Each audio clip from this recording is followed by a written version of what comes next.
Hello, and welcome to Your Sparkly Brand. We're here to inspire and empower entrepreneurs like you. This podcast is all about delivering no fluff, high value content that helps you grow your business. It doesn't matter if you have no budget and are still DIYing everything on your own. We're giving you the tips, tools, and strategies you need to build a sparkly empire. I'm Lauren Tassi, your copywriter and launch strategist, and I'm here with my co-host, the branding and marketing design queen, Megan Gersh. Hi, Megan. Hey, how's it going? I'm doing good. How are you? I'm good. It's been kind of a weird week on my end. We were in a bit of a car accident this week, so everything has gotten a little bit rearranged. Thankfully, everybody's okay. No one was hurt. And so, just having to, when it comes to the business side of things, just kind of shuffle things around a little bit because Monday was pretty much out of the office. So yeah, I'm so sorry to hear about that. But yeah, at least, it's like when those things come up, it's like, at least I have my own business and I can, handle what I need to handle in my life first. Yeah, exactly. I've definitely been having like a lot of gratitude this week over, just everybody being okay and also having the flexibility in my business to be able to be like, I built in some padding into my projects and, like have that flexibility in my business. And so it's been good. Awesome. So that was your non-sparkly moment of the week. Do you have a sparkly moment of the week? Yeah, absolutely. So I mentioned this last week that I've been working away on this branding project for a client. We're about to wrap up. The client is absolutely thrilled. So like, obviously that makes me super happy when the client's super happy. And yeah, I'm just like really proud of how this project has turned out. And it's definitely going to be a portfolio piece for me. So yeah. What about you? Yeah, I bought myself a new computer. Yay, that's awesome. So you are literally more sparkly now than you were last week on my end. Yeah, it was one of those things like Friday afternoon. I was just like, I've been talking about it. I've been thinking about it. Like I'm going to get a Mac. So it's like one of two. I'm just going to the store. I have money. Like it's one of those mindset things you kind of forget about. I feel like when it comes to like computers, I'm like still a broke college student or something where it's like, I can't believe I have to get a new computer. It's like, yeah, I do. And I'm running a business and this is an investment. And so for anybody who's listening has been thinking about getting a new computer for a while, just go get that new computer because it's so good. It's life-changing. It was literally not able fast enough to keep up with my brain. Yeah, I feel like sometimes it's hard to wrap our brain around like those big technology investments. Like it's just like, oh, like this is like a tool that I need, but like the thing that I have is not like super broken. And you know what I mean? It kind of goes back and forth there. Yeah, exactly. It wasn't broken. And actually I wiped it all and I gave it to Alex and then he's got his first Mac now. So he enjoys it. But yeah, it's one of those things where it's like, it's not dead in the ground, but I still deserve something new. Yeah, hell yeah. That's awesome. All right. So do you want to, you're the queen of today's episode because we're talking about Canva. I'm very pro Canva. I think it's such a powerful tool. It's really given a lot of business owners the ability to DIY a lot of their imagery and their marketing assets. And it's just really changed the game and leveled the playing field a lot when it comes to design work. It has so many built-in elements that businesses can leverage, whether you have a free account or a pro account. They have stock imagery, different icons you can use, different textures, even like set like text combinations that you can take for inspiration and use in your designs, which is super helpful. Also, one of my favorite features in the Canva Pro version is that they have this resize feature that makes things like super simple, especially if you're working on multiple platforms in social media. It makes it just really, really easy to transform a square graphic into like a vertical graphic. So that's one of my favorite features. And they also have like a built-in scheduler, which can be helpful for some businesses. So all of that being said, I am super pro Canva, but I also see a lot of businesses making a lot of mistakes when it comes to Canva. It's not the best tool for every single scenario. And I think it's a little bit misleading that the platform has certain functionality built into it when it's actually like not best practice to use it in that way. So today we're going to go through some of the best and the worst ways to use Canva. So yeah. Awesome. I can't wait to hear this because I have gone from like a Canva novice. I was using this thing before called PicMonkey, which I'm sure probably doesn't exist anymore because Canva like wiped them out. But like, I used to do it for myself, even just for like personal stuff. For like my first business I had, I was doing all sorts of like, that sort of simple, like social media stuff, the stuff that's not the most important, but you have to do a lot of it. And I just feel like as a sort of amateur graphic designer, if you will, it has just given me so much power. Like I designed my wedding invitations and I designed,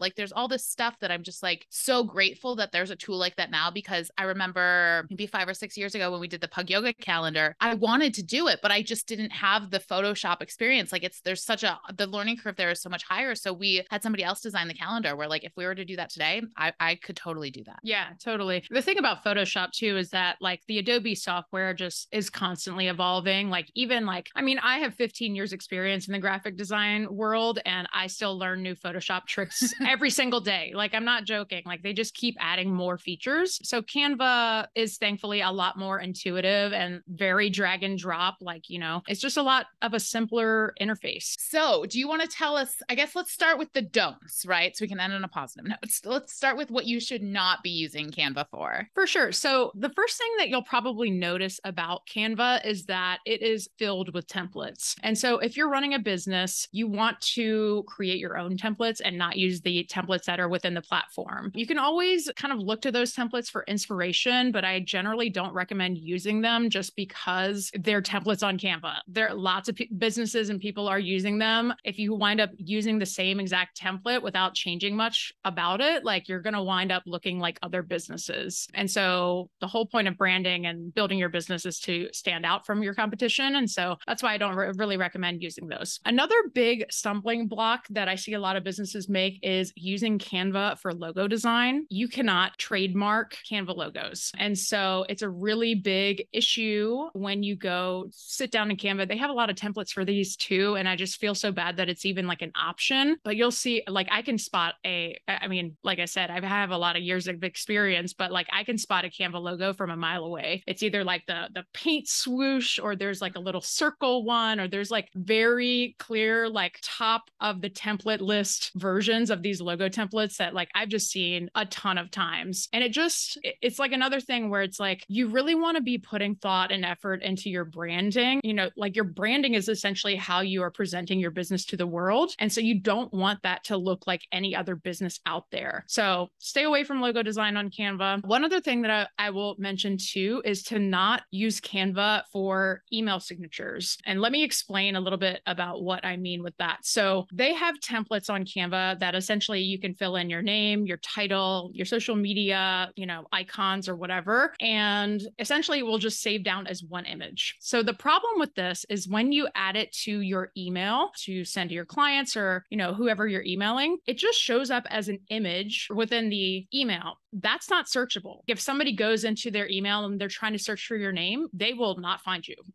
because it's just an image. And so it's really, really important to, you know, maybe you can use an image for your actual photo and then using actual text within the email to write out your name, your title, all of that stuff. So that way your emails stay searchable. So just like a minor best practice thing there. Another big thing that I've seen strangely, a lot of TikToks of people teaching other people how to do this. And like every single time I'm like, oh, like I just kind of like pulling my hair out, like watching these TikToks of like just bad advice. There are Canva templates that essentially lay out your entire email blast as a single image, which is also not best practice. And I receive a lot of these emails too. You're like, I don't know if you receive these too, Lauren, but like when you're doing an email blast for your business, it should be an equal distribution of images and text, just for the same reason that I was talking about. Like you want your emails to be searchable. Also, not everybody displays images in their emails. And so if your emails are all images, there's a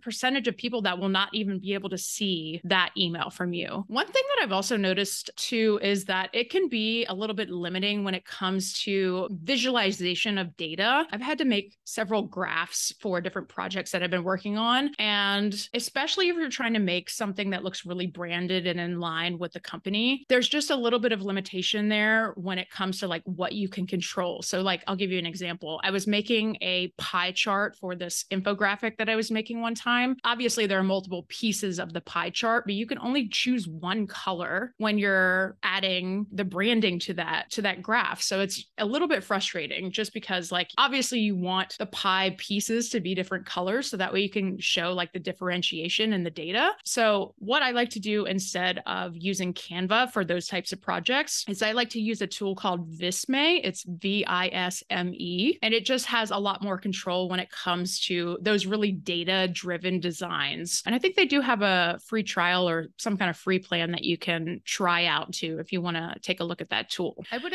imagine too, if you're making a data-driven design, that's something that's going to make you money, right? If you're making a graph, like those are important things, you know, like a story you're posting on Instagram is probably not that important, but like if you're putting together a case study or you're putting together a pitch deck or something, then that's the place to spend the money and get the, the professional looking stuff. Yeah. And it's not that it's like bad on Canva. It just like, depending on like going back to the example that I was talking about, if you have a pie graph that has 5 different pieces, it's just going to take that one brand color and do like a really dark version, a medium dark version, a light version, and just kind of make it out of that one color. So it's not like terrible. I just like would prefer more control when it comes to the brand colors. But in general, I just don't recommend using Canva for any kind of like strategy driven approach in your business. It's really for like if you have brand guidelines in place already, for making templates for yourself and all of that. But I'll get into that a little bit more in the Canva do's. Awesome. So I wanted to ask you a couple things. What if I already had a logo designed in Canva? Is it, and I'm like realizing its limitations. Is it something like if I go, I kind of like this logo, Meg, can you make it better? Or should we start over? What do you do in that situation?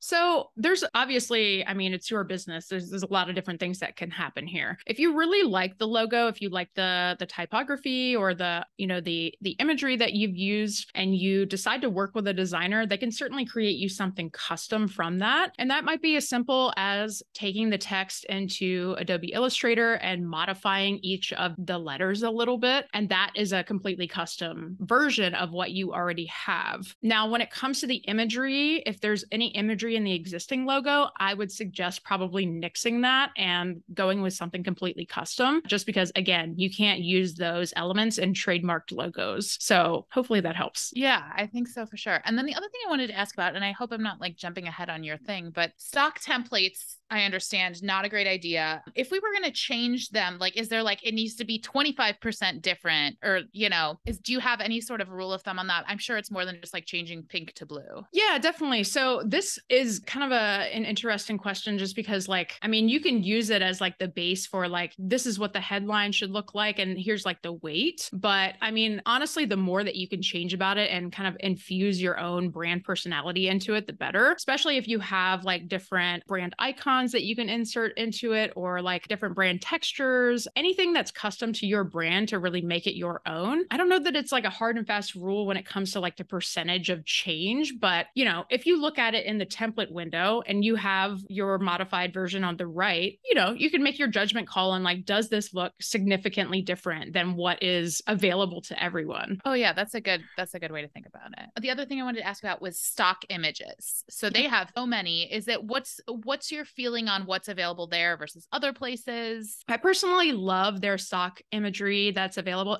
So I have a Canva Pro account, which I think is well worth the cost. Yeah. I think it's like $13 a month or something like that. But I think their stock imagery is well worth the cost. I also like to tap into the stock video that they have available. So that can be really fun to like, if I'm presenting a new logo on social media or something like that, I will take the logo and like overlay it on top of a video just to give that much more of like the vibe of like what the company is. So that can be a really fun way to kind of like present your graphics. But yeah, I use it in conjunction with other stock photo sites. So it's not just like one or the other. I kind of use it with both. Awesome. All right. So do you want to tell us your Canva do's? Yeah. So these are some best practices when it comes to Canva. So obviously we already talked about this a little bit, but if you are able to create your own branded templates, that's something that will really, really help you in your business. I can tell you that before I started using Canva, I was actually very anti-Canva for a long time. And it was just like a thing of like a designer hang up, right? Like I was like,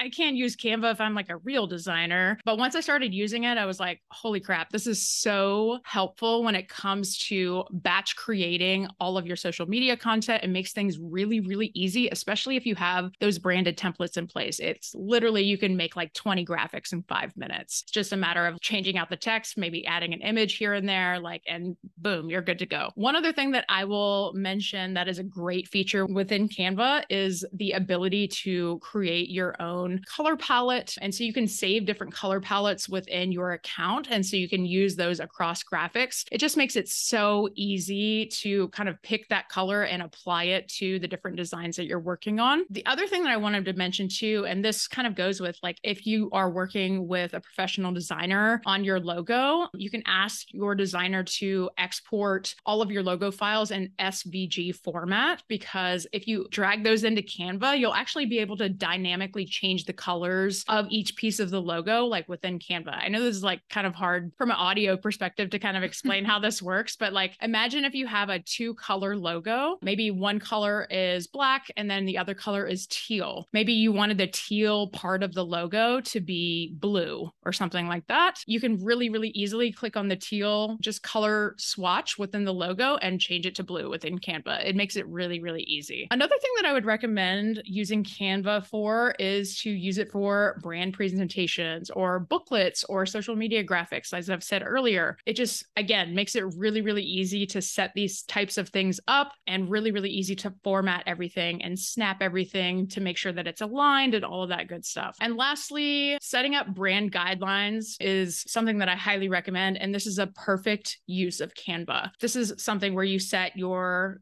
brand fonts, your brand colors, your logo usage, all of the textures and iconography that you use for your brand. And getting all of that in place, you can essentially create a PDF from that document so that you can share that with your team if you ever hire somebody new. I actually have a product called the DIY Brand Kit that might be helpful to you. But basically, it's a Canva-based brand guide template with video strategy. So essentially, you will get psychology that goes into creating great branding for your business so that you're not just like picking colors because you like them, but you're actually picking colors that will resonate with your target audience and that will actually generate you more sales in your business. So we will put a link to that in the show notes, but yeah, it's a super helpful tool. Awesome. So you mentioned this twice, and now I want to dig into it a little bit. Textures. What do you mean by that? So textures are a great component to infuse into your branding, just because let's say you're working on a website or something like that, and you need some kind of background texture, right? You don't want it to just be like a plain block of blue background. Textures just help to give a little bit of depth to whatever you're working on. So you could add that texture behind the text just to give it something a little bit more for the content to feel a little bit more rich. And it can really help to just bring that little extra element to the overall experience of whatever it is you're creating. So is that something like I've seen like where